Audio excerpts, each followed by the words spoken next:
To understand how to hold your breath longer, you have to think about two main objectives. The first is how to get as much air as possible into your lungs, and the second is how to consume less energy while you dive. Today we have here our friend Davide Dameno, a professional freediver and instructor who will give us some advice on how to increase our breath holds.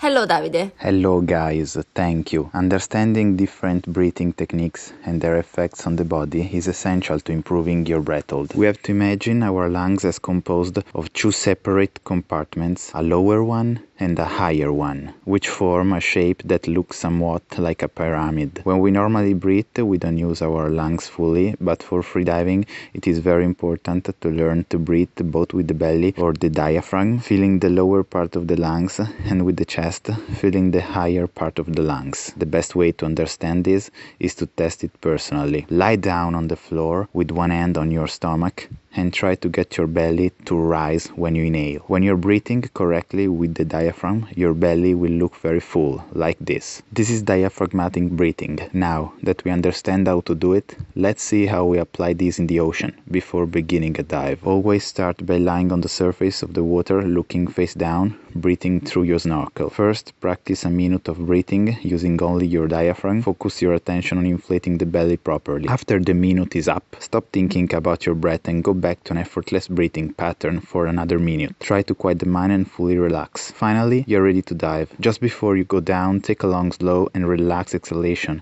and then perform your last inhalation by first inflating your belly and then your lungs. This will help you to hold your breath for as long as possible. Now, this means we've figured out how to inhale as much air as possible. But now that our lungs are full of oxygen, we have to find out how to make the most of it. Small important note. Freediving is not a dangerous sport at an amateur level, as long as you follow 3 basic rules. The first is to never dive alone. You always need at least one buddy. One of you goes deep, while the other stays on the surface to assist if anything were to go wrong. Rule number 2, freediving is all about well-being, so you always really have to feel good about your body. If your ears hurt, equalize them. If you feel pain and can't manage what is happening, come back to the surface. You have to always be comfortable with your body underwater. The third rule is to never overdo it. It's not a race, you're not competing. The goal is to gain awareness and tranquility under the surface through your own strength. Okay, now let's move on to understanding how to consume less energy while holding our breath. If you have any questions, remember to write them in the comments below and we'll be happy to answer. Up here you can find Davide's YouTube channel, on which you will find many other freediving videos. If you ever visit beautiful Sardinia, Italy, you can reach out to him as he also does private lessons. So, Davide, how do we consume less oxygen? After 2 minutes of relaxed breathing, our body will have entered the state of total relaxation. Our heartbeat will have dropped and our natural diving reflex will also have kicked in. At this point, we can do our flip and dive to the bottom. Always try to move slowly and avoid feeling in a hurry to go down, as this will only make you consume more oxygen. Focus on your feelings and listen to yourself. When we freedive, the world becomes quiet and it's easier to hone into our sensations. Freediving is a bit like meditating. Practice this consistently and you will get so much better. The dive never ends when we touch the surface, but only when we signal we are fine. So always remember to do some proper recovered breathing when you come back up. Don't come up and start chatting to your friends, because that could be dangerous. No, you need to inhale as much oxygen as you can right away, because it takes your body a while to send it around. How should that be done? Inhale sharply and deeply for 10-15 seconds once you reach the surface. In this way, you will allow the oxygen level in the blood to rise quickly, helping you to recover better. Finally, as a true freediver, always remember to signal "I'm okay" to your body. Thank you very much, Davide. Thank you, guys. That's all for today. Ciao!